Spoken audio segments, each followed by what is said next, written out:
नमस्कार साथियों। तो चलिए आज के दैनिक जागरण में क्या खास खबरें हैं उन्हें हम लोग एक एक करके देख लेते हैं। और याद रखिए दैनिक जागरण का राष्ट्रीय संस्करण है, तो इस पे आप लोगों को महत्वपूर्ण खबरें ही देखने को मिलेंगी। आप सभी जानते हैं कि चंद्रयान 3 सफलता से लैंडिंग हो चुका है। और आप देखते हैं कि 2008 में चंद्रयान 1 लॉन्च हुआ था, 2019 में दूसरा और 2023 में तीसरा। इनके बारे में एक सामान्य जानकारी अपने पास हर हाल में रखिएगा। इनसे क्वेश्चंस आपकी परीक्षाओं में पूछे जाएंगे। भारत की चंद्रमा पर चहलकदमी, दक्षिणी ध्रुव की सतह पर राष्ट्रीय चिन्ह की छाप छोड़ता आगे बढ़ रहा है हमारा रोवर प्रज्ञान। और चंद्रमा की सतह पर सभी पेलोड ने भी शुरू किया काम, यानी कि सफल रहा है। एक चंद्र दिवस तक होगा अध्ययन इसका। चंद्रमा की सतह और आसपास के वातावरण का अध्ययन करने के लिए लैंडर और रोवर प्रज्ञान के पास एक चंद्र दिवस यानी कि पृथ्वी के लगभग 14 दिन के बराबर का समय होगा। विज्ञानियों को उम्मीद है कि चंद्रयान 3 मिशन एक चंद्र दिवस तक ही सीमित नहीं रहेगा। चंद्रयान पर जब फिर सूर्योदय होगा तो लैंडर और रोवर में लगे पेलोड फिर वहां फिर प्रयोग और अध्ययन जारी रख सकेंगे। इसरो के प्रमुख एस सोमनाथ ने बताया था कि लैंडर और रोवर पर लगे पेलोड को सभी प्रयोग एक चंद्र दिवस में पूरे करने करने होंगे। जिस क्षण सूर्यास्त होगा होगा गहरा अंधेरा छा जाएगा, तापमान 0 से 180 डिग्री सेल्सियस तक नीचे चला जाएगा। ऐसे में सिस्टम का काम करना असंभव होगा। अगर इस दौरान लैंडर और रोवर बचा रहा तो खुशी होगी और ऐसे में हम एक बार फिर सिस्टम पर काम कर पाएंगे। और इसरो विज्ञानियों को बधाई देने 26 को बेंगलोर जाएंगे हमारे प्रधानमंत्री मोदी साहब। और आप देखिए इसरो की बात करें तो हमारी अंतरिक्ष एजेंसी है इंडियन स्पेस रिसर्च ऑर्गेनाइजेशन। और आप सभी जानते हैं कि 15 अगस्त 1969 में इसकी स्थापना हुई थी। बेंगलोर में आपको हेडक्वार्टर देखने को मिलेगा कर्नाटक में।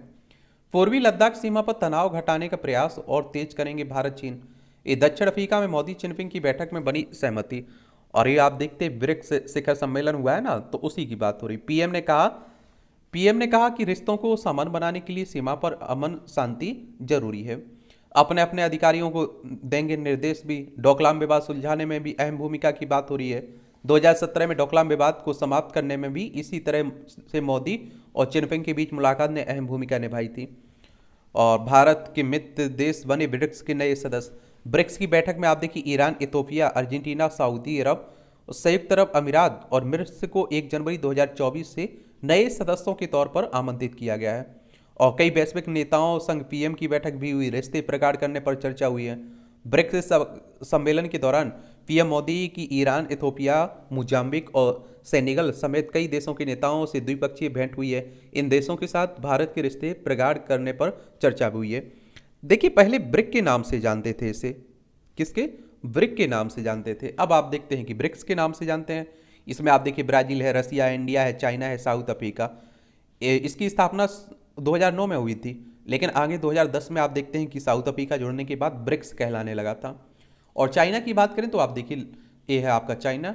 तो आप देखते हैं कि लद्दाख हो गया, हिमाचल प्रदेश हो गया, उत्तराखंड, सिक्किम और आप देखेंगे अरुणाचल प्रदेश, 5 राज्यों की सीमा लगती है ना। और हमारा सीमा विवाद आप देखिए लद्दाख में कब्जा करके बैठा हुआ है, अरुणाचल प्रदेश को अपना हिस्सा बताता रहता है।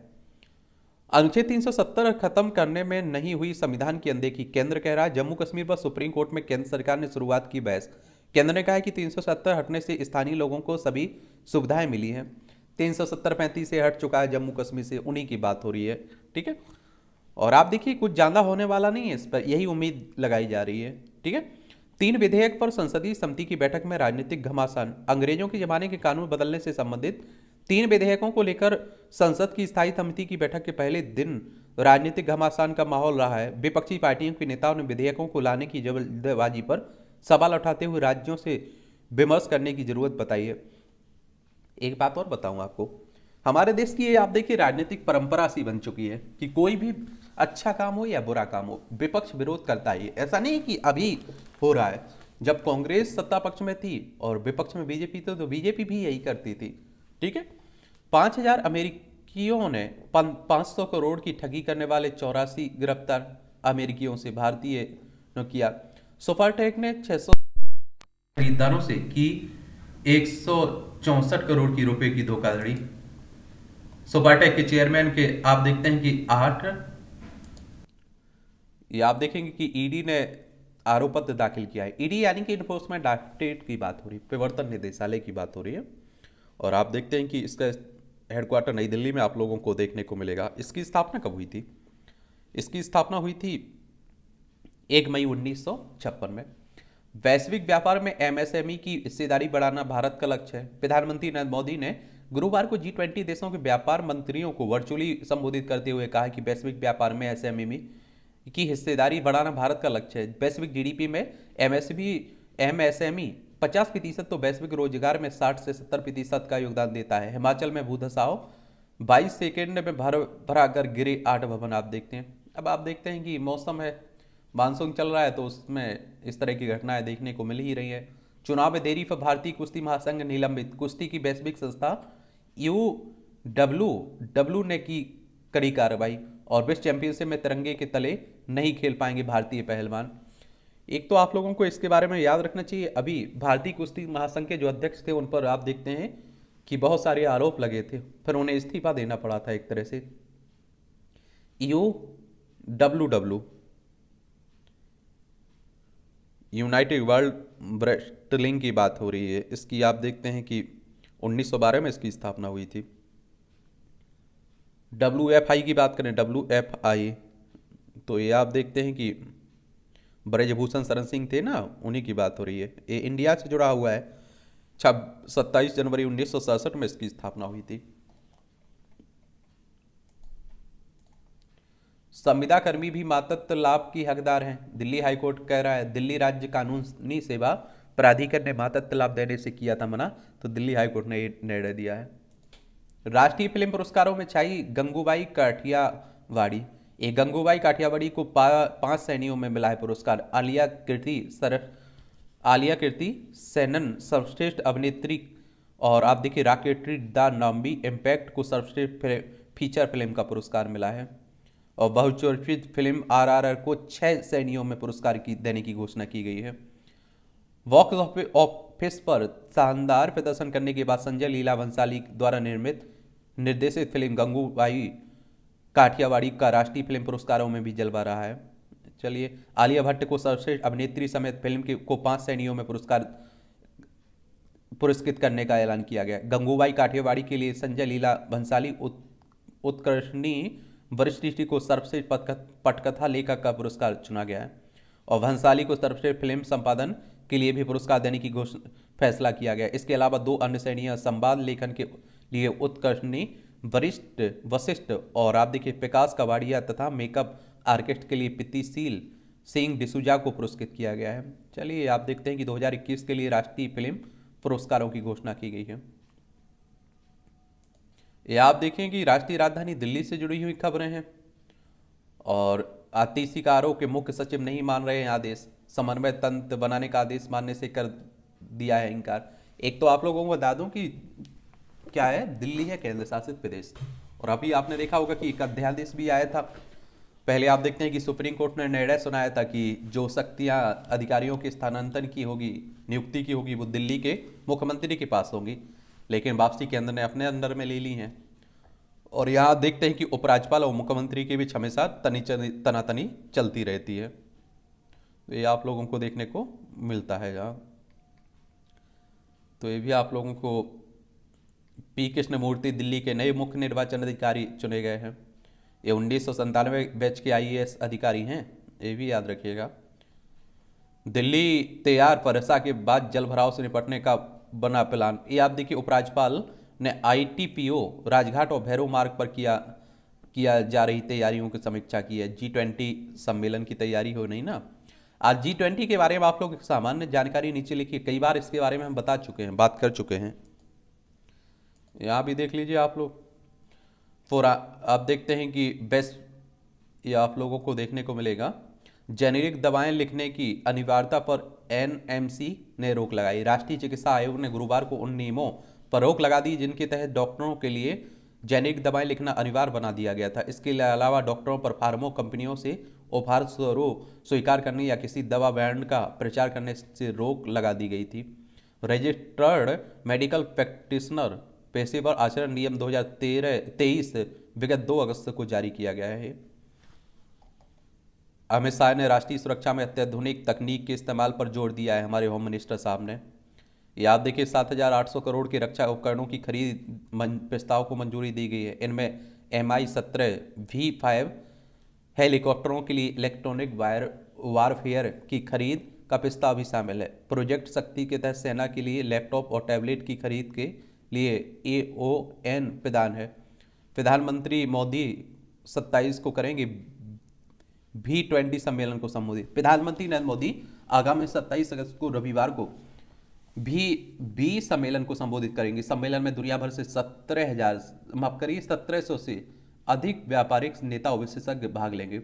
3 दिवसीय B20 सम्मेलन शुक्रवार से शुरू हो रहा है और बिजनेस 20 अथवा V20 वैश्विक व्यापार समुदाय का प्रतिनिधित्व करने वाला G20 के मंचों में से एक है। G20 सम्मेलन अगले माह आयोजित होने वाला है। इसमें चलिए, B20 इंडिया के अध्यक्ष ए चंद्रशेखरन ने गुरुवार को पत्रकारों को बताया कि B20 की थीम सभी व्यवसायों के लिए जिम्मेदार, त्वरित, नवीन, टिकाऊ और न्यायसंगत पहुंच सुनिश्चित करने पर केंद्रित है।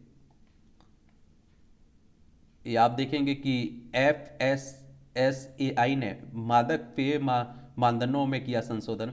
खाद्य सुरक्षा और मादक पेय पदार्थ को लेकर FSSAI पहला संशोधन विनियमन 2023 लेकर आया है। यह 1 मार्च 2024 को लागू होगा। इसमें कहा गया है कि मादक पेय पदार्थों में लेवल पर कैलोरी की मात्रा की जानकारी के अलावा किसी भी तरह की पोषण संबंधी जानकारी नहीं होनी चाहिए। कैलोरी संबंधी घोषणा स्वैच्छिक होगी। खाद्य सुरक्षा और मानक विनियमन 2018 में कहा गया था कि अल्कोहल वाले पेय पदार्थों के लेवल पर कोई पोषण संबंधी जानकारी नहीं होनी चाहिए। इसमें भूजल दोहन मामले में समग्र रूप में स्थिति में सुधार। 5 वर्षों में भूजल दोहन के मामले में 3% की आई कमी और 70% से कम दोहन वाले असेसमेंट यूनिटों की संख्या में दर्ज हुई है वृद्धि। पंजाब, हरियाणा और राजस्थान में अभी भी दोहन 100% से अधिक। ओवरऑल स्थिति सुरक्षित स्तर के करीब है। अति दोहित यूनिटों की संख्या भी घटी है। ये आप देखिए, भूमि के जल की बात हो रही है और आप देखते हैं कि पहले आप लोग देखते थे कि थोड़ा भी अगर गड्ढा कर दिया जाए तो उसमें पानी आ जाता था। अब देखिए, कुओं की गहराई बढ़ती जा रही, पानी भी नहीं मिल रहा है। इतना हम लोग भूमि जल का उपयोग कर चुके हैं। ये आप देखिए, राजनीति से जुड़ी खबरें हैं तो आप देखते हैं कि चलती रहती है। बस उत्तर जहां भी आप देखते हैं कि चुनाव हो रहे हैं उसके बारे में ज़रूर आप लोग याद रखा करिएगा। और आप लोगों को बता देता हूँ, चुनाव आयोग की बात करें तो आप देखते हैं इलेक्शन कमीशन ऑफ इंडिया, ये आपकी विधानसभा हो, लोकसभा हो, राज्यसभा हो या राष्ट्रपति उपराष्ट्रपति हो, इन सब के चुनाव यही करवाता है। इसकी स्थापना 25 जनवरी 1950 में हुई थी। एक संवैधानिक संस्था है। अनुच्छेद 324 के तहत इसकी स्थापना की गई है और नई दिल्ली में हेडक्वार्टर देखने को मिलेगा। सुकुमार सेन पहले मुख्य चुनाव आयुक्त थे।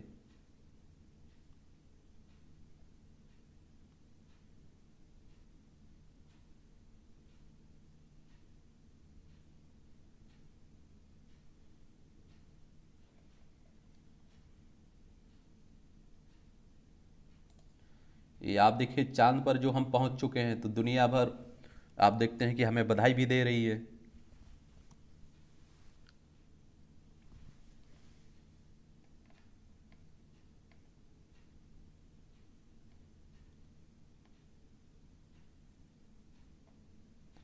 ये आप देखिए, चंद्रयान-3 मिशन में विभिन्न कंपनियों का योगदान रहा है। Tata consulting engineering limited company ने solid propellant plant, vehicle assembly, building और मोबाइल लॉन्च पैड स्टल का निर्माण किया है। Larsen and Toubro Chandrayaan three mission के लिए विभिन्न कंपोनेंट की आपूर्ति की इसने। कंपनी ने बताया कि मिडिल सेगमेंट और नोजल बकेट फिलेज और बालचंद्रनगर इंडस्ट्री पहले चरण के बूस्टर और 80 फीट की ऊंचाई पर 12 फीट से अधिक व्यास वाले आप देखिए फ्लेक्स नेजल कंट्रोल टैंकों का निर्माण किया। Godrej and Boyce Centum electronics, Ananth technology, ऑग्नि प्रेजेंट रोबोटिक टेक्नोलॉजी, ए वर्ज रबड़ प्रोडक्ट्स, कोट industries private limited, Kerala minerals and metals, Keltron Mishra Dhatu Nigam, MTAR technologies, ए Bharat heavy electricals limited, Hindustan aeronautics limited,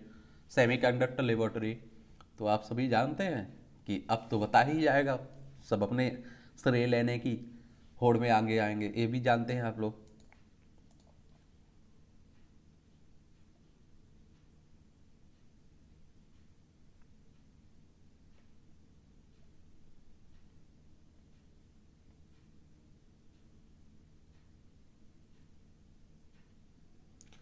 ये आप देखिए, चर्चित मछली प्रसादम के संयोजक का निधन, अस्थमा के रोगियों के लिए विशेष मछली प्रसादन देने वाली बातनी वातनी हरिनाथ गौड़ का खराब स्वास्थ्य के कारण गुरुवार को निधन हो गया है। ये आप देखते हैं कि मुरेल मछली और आयुर्वेदिक औषधि के लेप से तैयार मछली प्रसादम पिछले 100 वर्षों में से हैदराबाद स्थित बातनी परिवार द्वारा हर साल मृगा मृगा सिरा कार्तिक के दिन निःशुल्क दिया जाता है।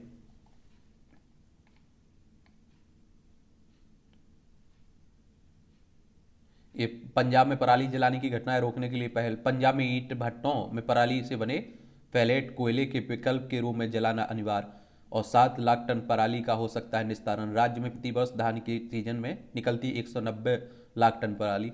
और एक बात और आपको बता दूं, जो ये पराली होती है किसानों की जो किसान उत्पादन क्षमता उसे भी घटाती है, क्योंकि खेत को आप जलाएंगे तो उसमें जो छोटे छोटे जीव रहेंगे केंचुए जैसे, वो मर जाएंगे, और आप देखते हैं किसान को भी नुकसान होता है, पर्यावरण को भी नुकसान होता है। लेकिन किसानों के पास भी आप देखते हैं क्या रहता है, उनके पास भी ऑप्शन नहीं है। उन्हें लगता है कि जलाना ही, पराली जलाना आसान है तो जला देते हैं। कश्मीर में शांति देख कुछ लोगों को पेट में दर्द हो रहा है, मैं चाहता हूं यह जारी रहे, सिन्हा साहब कह रहे हैं। 9 राष्ट्रों के 19 युवा नेताओं को बताए जम्मू कश्मीर के सुधरे हालात। चलिए,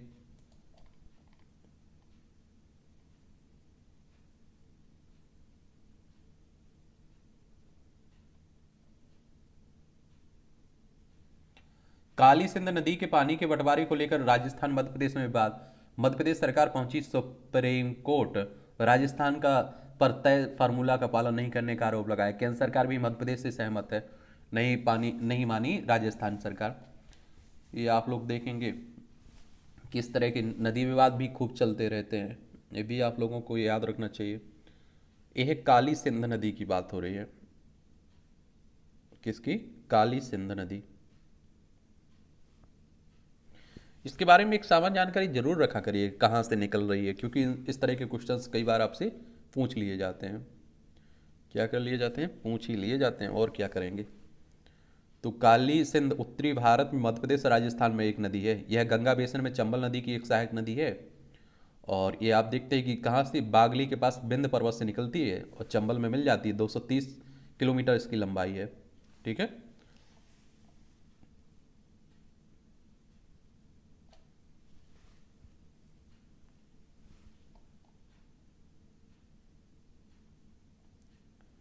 मुखिया की पाठशाला से डिजिटल साक्षरता और विकास को लगे पंख, झारखंड में हजारीबाग जिले की पुनाई पंचायत में ए अनिल देव घर घर पहुंचा रहे बैंकिंग, बिरहोर जनजाति को भी किया जागरूक।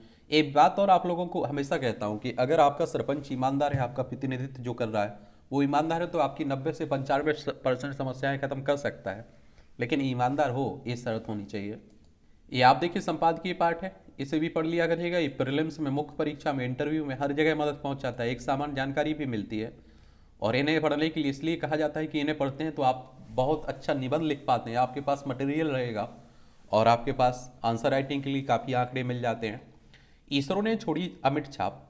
आज हम लोग फिर से इस पर, कल भी एक आर्टिकल देखा था, आज भी देख लेते हैं। बुधवार की शाम करोड़ों भारतीयों एवं भारत प्रेमियों की सांसें अटकी हुई थी। इसरो के लैंडर का चंद्रमा के दक्षिणी ध्रुव की सतह पर स्पर्श होते ही लोगों ने राहत की सांस ली और उत्साह के साथ इस उपलब्धि के आनंद में डूब गए। इस उपलब्धि की गूंज न केवल भारत के अंतरिक्ष अनुसंधान के पवित्र मंदिर में सुनी गई, बल्कि पूरे विश्व ने संसार में पहली बार भारत को मिली इस अद्भुत सफलता पर उसका नमन अभिनंदन भी किया। लैंडर विक्रम के चंद्रमा की सतह पर उतरने के साथ ही अंतरिक्ष अनुसंधान के क्षेत्र में नई ऐतिहासिक अध्याय का आरंभ हुआ है। विक्रम की सक्रियता के साथ रोवन प्रज्ञान ने भी अपना कार्य करना शुरू कर दिया है। इसरो के इस अभियान ने अंतरिक्ष अनुसंधान पर अपनी ऐसी अमिट छाप छोड़ी है कि जो मिटाए नहीं मिट सकेगी। वास्तव में चंद्रयान 3 के माध्यम से आप देखिए दक्षिणी ध्रुव पर विजयी लैंडिंग लैंडिंग तक की यात्रा मानवीय नवाचार और अटल समर्पण का एक अनुपम उदाहरण है। इसका पूरा श्रेय भारतीय अंतरिक्ष अनुसंधान संगठन यानी इसरो के उस परिवेश को जाता है जहां ऐसी आकांक्षाओं को संकल्प के पंख लगे हैं। स्मरण रहे कि 1976 से पहले रूस के 24 लूना मिशनों में सॉफ्ट लैंडिंग सफलता दर लगभग 20% थी, और उस हिसाब से इसरो की सफलता को सहज ही समझा जा सकता है। इसरो की सफलता ने न केवल चंद्रमा से जुड़े अन्वेषण को नया आयाम देगी, बल्कि वहाँ स्थायी मानव बस्तियों की बसावट का सपना भी दिखा सकती है। चंद्रयान 3 की सफलता का महत्व वैज्ञानिक उपलब्धि की सीमा से कहीं आगे है। इसमें सॉफ्ट पावर के विस्तार की भी अपार क्षमता है। यह भारत को वैश्विक मंच पर एक उज्ज्वल और प्रेरक पात्र के रूप में प्रस्तुत करता है, और चंद्रमा की दक्षिणी ध्रुव पर सबसे पहले उतरने वाले देश के रूप में भारत ने अपनी तकनीकी क्षमता और अन्वेषण के प्रति प्रतिबद्धता का प्रदर्शन किया है। यह उपलब्धि भारत को उन विशिष्ट देशों की पंक्ति में एक तरह से खड़ा करती है जो अपनी दूरदर्शिता से आकांक्षाओं को वास्तविकता में परिवर्तित करने की क्षमता रखती है। इसरो की यह सफलता विज्ञान एवं प्रौद्योगिकी में भारत को सिरमौर बनाने के साथ ही अंतरिक्ष अर्थव्यवस्था में देश के लिए नई संभावनाओं के द्वार खोलने वाली है। और भारत का लक्ष्य है कि 2030 तक वैश्विक अंतरिक्ष आर्थिकी में 9% की हिस्सेदारी हासिल करें। चंद्रयान 3 की सफलता इसमें आप देखिए सहायक सिद्ध होगी। यह मिशन वैश्विक अंतरिक्ष मानचित्र पर भारत की क्षमताओं में एक नया आत्मविश्वास उत्पन्न करेगा। इसरो का किफायती लेकिन प्रभावी दृष्टिकोण दुनिया भर में प्रशंसित है, और चंद्रयान 3 जैसे मिशन अपने अनुमानित दायरे से कहीं अधिक प्रभाव छोड़ते हैं। यह संसाधन कुशलता और नवाचार का जीवंत प्रमाण है। इससे इसरो और भारत की अंतर्राष्ट्रीय स्वीकार्यता भी बढ़ी है। विभिन्न वैश्विक संस्थान इसरो के साथ काम करने के लिए उत्सुक हैं। जैसे जापान के जाक्सा को अपने ल्यूपेक्स मिशन में भी भारत के विक्रम की मदद महसूस हो रही है। स्पष्ट है कि भारत विश्व के लिए एक उचित विकल्प के रूप में स्थापित हो रहा है, और इस सफलता के पीछे पुरुषार्थ एवं परिश्रम को अनदेखा नहीं किया जा सकता। यदि 2019 के चंद्रयान 3 की असफलताओं से सीख नहीं ली जाती तो इसरो शायद चंद्रयान 3 की रोम में सफलता हासिल नहीं कर पाता है। और आप लोगों से कहते हैं ना कि जब भी कहीं असफलता मिल रही है आपको उससे सीख ले सकते हैं, उसको सीखते हुए आगे बढ़ सकते हैं, जरूर आपको सफलता मिलेगी। और आप देखिए जब 2019 में चंद्रयान 2 का लैंडर अपनी मंजिल से चंद मीटर की दूरी पर क्रैश हो गया था तो तमाम सवाल उठे थे, और इसरो की क्षमताओं और भारत की प्राथमिकताओं को प्रश्नांकित किया गया था। और असफलताओं से हताश होना तो इसरो जैसी संस्थान के शब्दाकोश में ही नहीं है। चंद्रयान 2 से मिले डाटा का इसरो ने गहराई से अध्ययन किया, अपनी गलतियों को परखा, उसने उनके परिमार्जन का खाका तैयार किया। उसे मालूम पड़ा कि कैमरा कास्टिंग फेज में जब विक्रम चांद की सतह की फोटो लेकर उन्हें सीधे साझा करते हुए अपनी मंजिल की ओर बढ़ रहा था तो एल्गोरिथम की कुछ गलतियों के कारण थ्रस्टर इंजन की गड़बड़ को पकड़ नहीं पाया था। इसके चलते 38 सेकंड के उच्च चरण के बाद चंद्रयान 2 नियंत्रण से बाहर हो गया, और इसके साथ ही चांद की धरती को चूमने का भारतीय सपना भी ध्वस्त हो गया। उस नाकामी के बाद इसरो चंद्रयान 3 की तैयारी में जुट गया, और इस अभियान के लिए उसने फेलियर बेस्ट डिजाइन जैसी एक अनूठी अवधारणा को अपनाया। यह संकल्पना उन गलतियों पर भी नजर रखती है जिनमें 10 लाख में से एक बार गलती की आशंका रह जाती है। अपनी तैयारी में इसरो ने ईंधन किफायत के लिए विक्रम लैंडर से एक इंजन कम करके उसे सिर्फ 4 इंजनों से लैस किया, संख्या घटाई तो इंजन की क्षमता बढ़ाई, लैंडर के लेग्स को मजबूत किया, बेहतर कैमरा और सेंसर लगाए, एल्गोरिथम को इतना दुरुस्त किया कि गलती की कोई गुंजाइश ही ना रहे, सोलर पैनल का विस्तार कर उसे और समृद्ध किया, और लॉन्च से आप देखिए पहले सभी प्रक्रियाओं को इतनी कसौटियों पर कसा कि मायूसी के लिए कोई जगह ना रह जाए। और उसके बाद जो हुआ उस इतिहास के हम सभी 23 अगस्त को साक्षी बने, और चंद्रयान 3 का असली काम अब शुरू हुआ। इस पर लगे पेलोड से हम चांद से जुड़ी तमाम बारीकियां पता चलेंगी, और इसके 4 पेलोड को हम चांद की धरती के इतिहास का संग्रहालय भी कह सकते हैं, और जिनके माध्यम से हमें तमाम गुत्थियां सुलझाने की में मदद मिलेगी,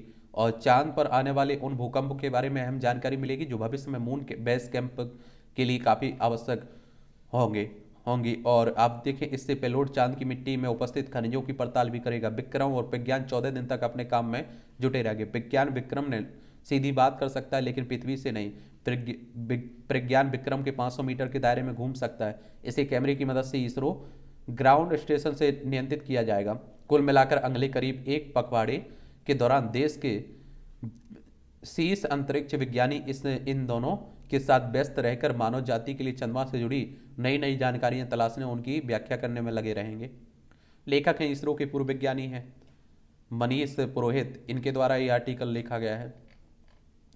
पाकिस्तान में खत्म होते अल्पसंख्यक, चूंकि पाकिस्तान अपने अल्पसंख्यकों को निचले दर्जे का नागरिक मानता है, इसलिए वहां उनका दमन जारी है। अब आप देखिए, देश बंटवारा हुआ, उसके बाद बहुत सारे अल्पसंख्यक के रूप में जो धर्म के लोग गए हुए थे, जैसे हिंदुओं को ले लीजिए, बड़ी संख्या में वहाँ थे अल्पसंख्यक के रूप में, लेकिन आज आप देखिए उनकी संख्या ना के बराबर बची हुई है। कहते या तो उन्हें मार दिया गया, उनका धर्म परिवर्तन करवा दिया गया, और या उन्हें देश छोड़ने पड़ा, ऐसा भी कहा जाता है। चलिए ये भी आप लोग देखिए, पाकिस्तान है, कुछ भी हो सकता है वहाँ, आप सभी जानते हैं। ज्ञानी और मूड ये प्रत्येक मनुष्य की आकांक्षा रहती है कि वह विवेकी बने और निरंतर ज्ञान का अर्जन करता हुआ किसी अनुचित कदम अथवा मूर्खता भरे कामों से दूर रहे। अच्छा कॉलम लिखा जाता है, देख लिया करिएगा। यहाँ भूजल का जो दोहन एक अच्छा संकेत है, जो भूजल दोहन में कमी की ओर इंगित कर रहा है ना, तो उसी की बात हो रही है। सीधी नियुक्ति, खेलों में राष्ट्रीय अंतर्राष्ट्रीय स्तर पर पदक प्राप्त करने वाले खिलाड़ियों को उल्लेखनीय प्रदर्शन के आधार पर उत्तराखंड में सरकारी सेवाओं में सीधी नियुक्ति देने का कैबिनेट का निर्णय स्वागत योग्य है। एक और आप लोगों को बात बता दूं कि पहले कहते थे कि खेलोगे कूदोगे बनोगे खराब, पढ़ोगे लिखोगे बनोगे नवाब। मुझे लगता है अब उल्टा हो गया, खेल में भी अच्छा कैरियर मिल रहा है और अधिकारी भी बना दिया जाता है। चिट्ठी लिखने की मुहिम, बीते दिनों मिशन निपुण के तहत हरियाणा के सरकारी स्कूलों में पढ़ने वाले तीसरी से 5वीं कक्षा के करीब 6 लाख विद्यार्थियों द्वारा रक्षाबंधन पर्व के लेकर चिट्ठी लिखना एक सुखद पहल है। यह मुहिम शिक्षकों और अभिभावकों के सहयोग एवं सलाह से लड़कियों द्वारा अपने भाइयों के लिए स्नेह भरा पत्र लिखने और लड़कों द्वारा अपनी बहनों के लिए चिट्ठी भेजने से जुड़ी थी। आम सी लगने लगे वाली वह यह स्कूली गतिविधि बच्चों के बहुत कुछ सिखाने वाली है। पारिवारिक संवाद, रिश्तों के जुड़ाव, भाई बहन के लगाव को शब्दों में उतारना सार्थक पहल है और बिखरते संबंधों के इस दौर में यह बेहद आवश्यक भी है। बहुत से बच्चे तो पात्रों के प्रकार, लेटर बॉक्स और डाकिया के बारे में भी नहीं जानते हैं। ऐसे में यह गतिविधि पत्र भेजने से जुड़े बहुत से पहलुओं पर बच्चों को जागरूक करने वाली है और भाई बहन के जुड़ाव को पोषण देने वाली भी है। इस पहल में पहले दिन बच्चों ने माता पिता की सलाह से तय किया कि इससे पत्र लिखना है। अगला दिन अध्यापकों को पत्रों की जानकारी देने और शिक्षकों की सहायता से पत्र लिखने का रहा और इस गतिविधि का एक हिस्सा पोस्ट कार्ड खरीदने के लिए स्थानीय पोस्ट ऑफिस में बच्चों द्वारा दौरा करने का भी रहा है। एक दिन बच्चों का लिखा पत्र बड़ों को पढ़कर सुनाने और पत्र को डाकघर या लेटर बॉक्स में भेजने को समर्पित रहा है ताकि सभी पत्र रक्षाबंधन तक भेजे गए पते पर पहुंच सकें। ऐसे में हरियाणा की स्कूल का यह प्रयास इस डिजिटल युग में मानव भावों की अभिव्यक्ति को परंपरागत संवाद के ढंग से जोड़ने वाला है। यह बच्चों में आप देखिए लेखन कला में सुधार लाने वाली गतिविधि भी है। चिट्ठी लिखने के बहाने बच्चों और आप देखिए अभिभावकों में लगे सगे संबंधियों के बारे में बात होना भी एक उपलब्धि सी है। कभी संवाद और हालचाल लेने का सबसे प्रभावी माध्यम रहा पत्र लेखन, अब कहीं पीछे छूट रहा है। इंटरनेट, मीडिया मंचों और फोन के जरिए संदेश लेना देना आसान हुआ है, पर संवाद की सहजता खो गई है। संदेश भेजना सरल हुआ है और पर मनोभाव को अभिव्यक्त करने की जटिलताएं बढ़ गई है। कहना गलत नहीं होगा कि संचार के आधुनिकतम साधनों से वह अनुभूति नहीं मिल सकती जो चिट्ठी लिखने और पढ़ने से मिलती है। हस्तलिखित शब्दों के माध्यम से प्रेषित होने वाले संदेश यांत्रिक नहीं, मानवीय सुख संतोष का भाव लिए हुए हैं। वर्तमान में तकनीक से मिले संचार माध्यम बेहद उन्नत है, त्वरित संवाद के लिए आवश्यक भी है और पर इनके साथ साथ चिट्ठियों में लिखे शब्दों का मानवीय उल्लास और पत्र पाने की उत्सुकता को बचाए रखना भी जरूरी है। चलिए यहाँ भी छोटे छोटे कॉलम रहते हैं, भी आप लोग देख सकते हैं। विदेशी संस्थाओं के समक्ष बने व्यवस्था, उच्च शिक्षण की गुणवत्ता और अंतर्राष्ट्रीयकरण दो ऐसे व्यापक क्षेत्र हैं जहां भारतीय संस्थान वैश्विक औसत से काफ़ी पीछे हैं। ऐसे में विदेशी संस्थाओं से पढ़ाई करने वाले छात्रों की उपाधियों को मान्यता देने के लिए यूजीसी ने दिशा निर्देशों का एक प्रारूप जारी किया और इसके लागू होने पर विदेशी शैक्षणिक संस्थानों से प्राप्त योग्यताओं को समकक्ष भारतीय योग्यताओं के रूप में मान्यता मिल सकी। इससे भारत में उच्च शिक्षा के क्षेत्र में व्यापक सुधार की उम्मीद बताई जा रही है। आसान बने छात्रों के सीखने की प्रक्रिया भी है। शिक्षा पर अच्छी बातें कही जा रही हैं। नई शिक्षा नीति भी आई हुई है। खरी भीड़ का आदमी, ये तंज कसा जाता है एक तरह से। जल स्रोतों को बचाने की कवायद जो आप देख रहे हैं, और झारखंड हाईकोर्ट ने सरकार को जल स्रोतों से अतिक्रमण हटाने के सख्त आदेश भी दिए हैं। आवागमन का सस्ता साधन, ये सार्वजनिक परिवहन व्यवस्था को सुगम बनाने की दिशा में बड़ा निर्णय लेते हुए केंद्रीय कैबिनेट ने पीएम ई बस सेवा को स्वीकृति दी। इससे एक बड़े वर्ग के लिए आवागमन सुगम होगा। इलेक्ट्रिक बसों की बात भी हो रही है आजकल काफ़ी।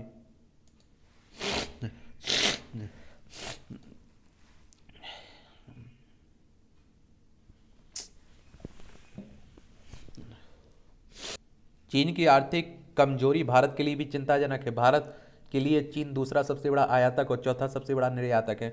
कई आर्थिक एजेंसियों ने कहा है कि चीन के 4 दशक के विकास के अवसान का समय आ गया। जानकार बोले, चीन की मौजूदा स्थिति चुनौतियों के साथ संभावनाओं के द्वार भी खोलेगी। 115 अरब डॉलर का द्विपक्षीय कारोबार रहा है भारत चीन के बीच वित्त वर्ष 2022-23 में। चीनी अर्थव्यवस्था में गिरावट की प्रमुख वजह क्या है? चीन की कार्यशील कामगारों की आबादी का कम होना, रियल एस्टेट में जरूरत से ज़्यादा निवेश जिसको अब बनाकर रखना मुश्किल है, वैश्विक स्तर पर चीन के खिलाफ जो माहौल बन रहा है वो भी, और चीन के आयात पर निर्भरता खत्म करने के लिए कई देश प्रयास भी कर रहे हैं। अब यूपीआई लाइट पर 500 रुपये तक ऑफलाइन लेन देन होने की बात हो रही है। अभी 200 था ना, अब 500 कर दिया गया। खाद्य कारोबारी को 5 वर्षीय लाइसेंस देने की सिफारिश हो रही है। JFSL के शेयरों में चौथे दिन लोअर सर्किट। ये आप देखिए जियो फाइनेंशियल सर्विस लिमिटेड के। मनरेगा में सितंबर से केवल ABPS के जरिए भुगतान होगा। महात्मा गांधी राष्ट्रीय ग्रामीण रोजगार योजना के तहत श्रमिकों को सितंबर से केवल आधार आधारित भुगतान प्रणाली से होगा। ये मनरेगा के बारे में याद रखिए। इस तरह की जो भी योजनाएं उनके बारे में जरूर याद रखा करिएगा। इनसे क्वेश्चंस पूछे जाते हैं। पहले नरेगा कहते थे और 2006 में लॉन्च हुई थी ये। 3 दिन में 3200 रुपये किलो महंगी हुई चांदी। सरकारी खरीद में हिस्सा ले सकेंगी भारत और अमेरिका की कंपनियां। उत्पादन में कमी से चीनी निर्यात पर प्रतिबंध संभव है। महंगाई बढ़ने की आशंका से रेपो दर को बरकरार रखा, RBI कह रहा है। केंद्रीय बैंक ने जारी की पिछली MPC बैठक का ब्यौरा। गवर्नर ने कहा है कि महंगाई में कमी का काम अभी पूरा नहीं हुआ। और एक बात आप लोगों को बता दूं कि RBI की बात करें तो रिजर्व बैंक ऑफ इंडिया की बात हो रही है। इसकी स्थापना कब हुई थी? 1 अप्रैल 1935 में। नई दिल्ली में हेडक्वार्टर नहीं देखने को मिलेगा, इसका मुंबई में हेडक्वार्टर है, ये भी याद रखिएगा। रेपो रेट वह ब्याज दर होती है जिस पर रिजर्व बैंक चल निधि समायोजन सुविधा के तहत सरकार और अन्य अनुमोदित प्रतिभूतियों के पार्श्विक पर बैंकों को रातों रात चल निधि प्रदान कर, एक तरह से बैंकों को जो उधार देते हैं ना, उसी को आप लोग कहते हैं। क्या कहते हैं? ये कहते हैं रेपो दर। और इसकी अगर मौद्रिक नीति समिति की बात करें तो संशोधित 2016 में जो RBI अधिनियम 1934 की धारा 45 ZB के तहत केंद्र सरकार को 6 सदस्यीय मौद्रिक नीति समिति का गठन करने का अधिकार था। उद्देश्य इसका धारा 45 ZB में कहा गया कि मौद्रिक नीति समिति मुद्रास्फीति लक्ष्यों को प्राप्त करने के लिए आवश्यक नीति पर निर्धारित करेगी। और मौद्रिक नीति समिति का निर्णय बैंकों के लिए बाध्यकारी भी होगा। और आप देखिए इसकी रचना की बात करें तो 45 ZB के अनुसार MPC में 6 सदस्य होंगे। RBI गवर्नर इसके पदेन अध्यक्ष के रूप में काम करेंगे। मौद्रिक नीति का प्रभारी डिप्टी गवर्नर होगा। केंद्रीय बोर्ड द्वारा नामित बैंक का एक अधिकारी होगा और केंद्र सरकार द्वारा 3 व्यक्ति इसमें होंगे। ठीक है। ये मेरा बिल मेरा अधिकार योजना में हर माह चुने जाएंगे 810 विजेता GST बिल पुरस्कार के लिए। 2017 में GST आया हुआ था।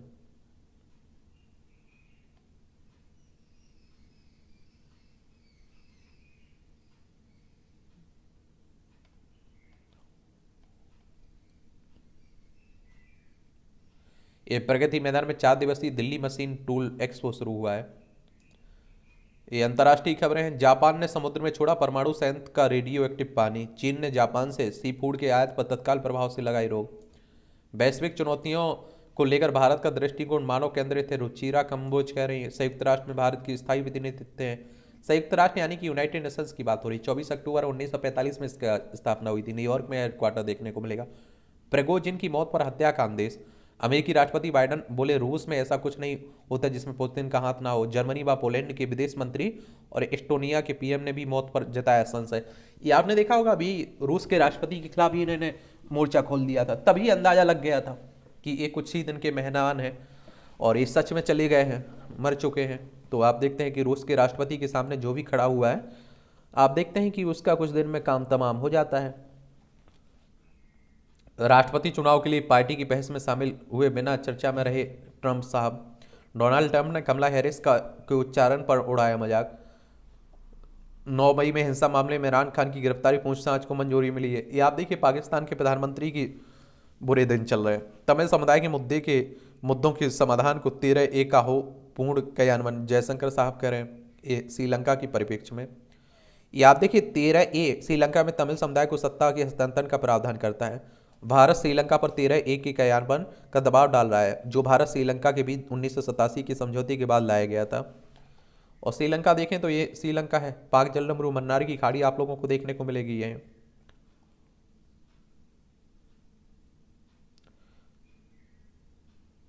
खुफिया उपग्रह लॉन्च करने का उत्तर कोरिया का दूसरा प्रयास भी विफल रहा है।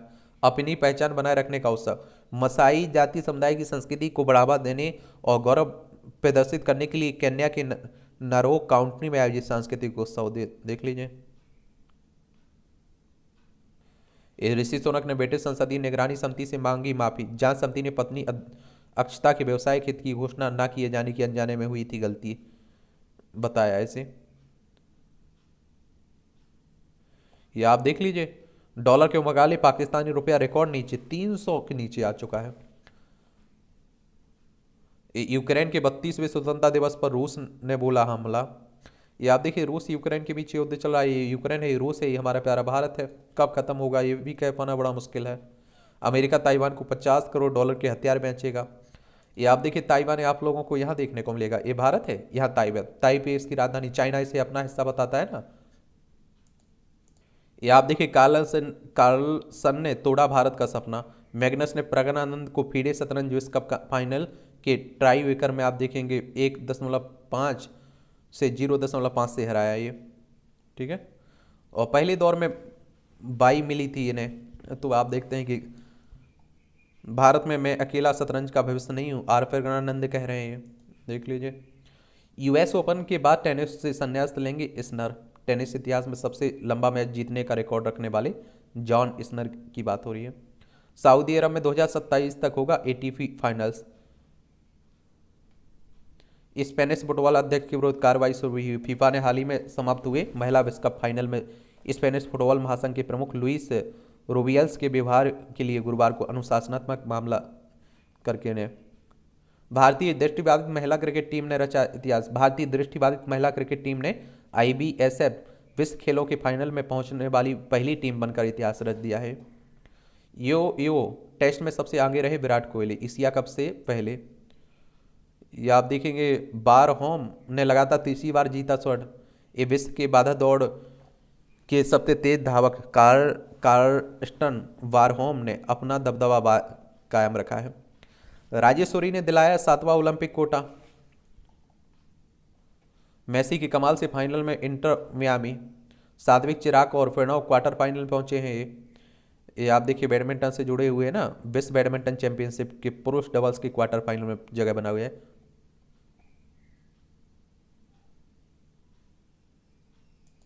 1853 लुक का भाप इंजन अब इलेक्ट्रिक रूप में पटरी पर उतरा। यहां भी देख लीजिए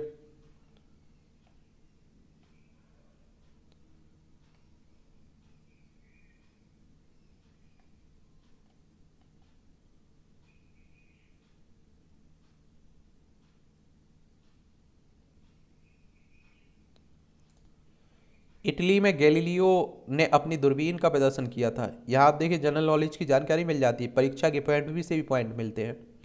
1609 में आज ही के दिन इतालवी खगोल शास्त्री गैलीली ने इटली में व्यापारियों की एक समूह के अब सामने पहली बार दूरबीन का प्रदर्शन किया था। और आप देखिए लकड़ी और चमड़े से बनी दूरबीन की मदद से उन्होंने चंद्रमा की सतह चिकनी ना होने की जानकारी दी थी। बृहस्पति के चंद्रमा जैसी कई अभूतपूर्व जानकारी भी दी थी। वायजर 2 अंतरिक्ष यान ने भेजी नेपच्यून की सबसे साफ तस्वीर। 1989 में आज ही के दिन नासा के मानव रहित वायजर 2 अंतरिक्ष यान ने सौरमंडल के 8वें ग्रह नेपच्यून की सबसे साफ तस्वीर भेजी थी। यह सौरमंडल का सबसे दूर का ग्रह है, जो पृथ्वी से लगभग आप देखिए 2 अरब मील दूर है। इस मिशन के तहत वायजर 2 ने बृहस्पति, शनि, यूरेनस का दौरा भी किया था। देश के स्वतंत्रता आंदोलन में G.A. नटेसन ने निभाई थी भूमिका। शिक्षा स्वतंत्रता सेनानी और प्रकाशक G.A. नटेसन का जन्म 1873 1873 में आज ही के दिन तमिलनाडु के तंजावुर जिले में हुआ था। 1897 में अपने प्रकाशन company G.A.. Natesan and company की स्थापना की। बहुत कम कीमतों पर राष्ट्रवादी पुस्तकों का प्रकाशन कर लोगों को स्वतंत्रता आंदोलन में शामिल होने के लिए प्रेरित किया। मासिक पत्रिका द इंडियन पॉलिटिक्स शुरू कर स्वतंत्रता प्राप्ति के लिए संवैधानिक सुधारों के उपयोग की वकालत की। वह भारतीय iron and steel tariff board के सदस्य भी रहे। पॉपकिन प्रदर्शनी में बनाई कलाकृतियाँ दक्षिणी जर्मनी में आप देख लीजिए। वर्चुअली रियलिटी के दुष्प्रभाव से कार्यस्थलों में हो सकती समस्या, सिर दर्द, थकान, आंखों पर तनाव, गर्दन व कंधे में दर्द जैसे लक्षण देखे गए श्रमिकों में। वर्चुअलिटी हेडसेट्स के जरिए हम जो देखना चाहते हैं उसे आंखों के सामने इस तरह प्रोजेक्ट की जाती है कि उसे वहाँ होने का आभास होता है। और 350 से अधिक अध्ययनों में पर विचार किया गया है। VR दुष्प्रभाव की एक श्रृंखला की पहचान के लिए 90 कारकों को प्रस्तावित किया गया हालिया अध्ययन में। चलिए, धड़कन की अनियमितता के शिकार लोगों का हार्ट अटैक का खतरा अधिक है, अनुसंधान कर रहे हैं। लीवर पर हमला कर फोड़ा बना रहा परजीवी। पहले सिर्फ आंतों में मिलता था एंट अमीबा हिस्टोलिटिका, लेकिन अब छलनी कर रहा है लीवर। उत्तर प्रदेश, बिहार, बंगाल से आ रहे मरीज, गंगा किनारे रहने वालों पर दिखा असर। माइक्रोस्कोप की पहचान कर पाने में नाकाम मेट्रोजिल दवा भी बेअसर है। WHO के माइक्रोबायोलॉजी व गैस्ट्रोएंटेरोलॉजी के विभाग ने किया शोध। 115 में से 101 मरीजों के लीवर फोड़ा का कारण बना है पैरासाइट। अध्ययन अंतर्राष्ट्रीय जर्नल यूनाइटेड किंगडम में हुआ प्रकाशित। पानी, मिट्टी व खाद्य पदार्थों में जीवित रहता है हिस्टोलिटिका। विश्व स्वास्थ्य संगठन के अनुसार हिस्टोलिटिका परजीवी की चपेट में आने से हर साल दुनिया भर में 50,000 से अधिक लोगों की मौत होती है। यह मल से मौजूद होता है मल में, और इसके अलावा यह शरीर के बाहर पानी, मिट्टी, खाद्य पदार्थ व विशेष रूप से नम परिस्थिति में जीवित रहते हैं। संक्रमण तब होता है जब कोई व्यक्ति कुछ ऐसा खाता है या पीता है जो हिस्टोलिटिका से संक्रमित होता है। और एक बात आप लोगों को बता दूं, WHO की बात करें तो वर्ल्ड हेल्थ ऑर्गेनाइजेशन की बात हो रही। 7 अप्रैल 1948 में इसकी स्थापना हुई थी। इसका हेडक्वार्टर कहाँ है ये आप लोग बताइए। ऑस्ट्रिया में टैटू के बदले मुफ्त सार्वजनिक परिवहन। चलिए, और ये आप लोग देख लीजिए, ये मूवियों से जुड़ी खबरें इस तरह से आप देखेंगे। आज के न्यूज़पेपर की कहानी ख़त्म होती है। आप लोग पढ़ते रहिए, एंजॉय करते रहिए। आपका कोई सवाल हो, मेरे लिए सुझाव हो तो आप लोग बता सकते हैं। मेरी शुभकामनाएं आप लोगों के साथ हमेशा बनी हुई हैं। मेहनत करते रहिए आप लोग।